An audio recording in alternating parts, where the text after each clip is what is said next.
Volgende op Diepe Waters. Mamy is saam met haar boer op sy plaas die hele naweek al. Maar sy het nou die dag eers teruggekom. En sy kom vandag weer terug. Ons maak 'n bet. As ek wen, kry ek R300 en omdat jy so glo in Dani, as hy wen, kry jy die R300. Easy money. Sorry, loer jy vir my. Hallo. Ek praat met jou. Kyk vir my. Ons het actually gewonder of ons nie 'n rukkie langer kan bly nie. Arno het dit actually vanoggend voorgestel. Ek sal nou nie dalk net 'n laaste keer kan sien nie. Asseblief, Henry. Nee. Daar het te veel gebeur. Hoekom is hierdie domvol joetmete so belangrik? Wie worry oor Team Dani? Worry.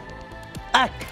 Dankie, ek waardeer dit so baie. Nee, asseblief moenie dit doen nie. Jy maak dinge ongemaklik.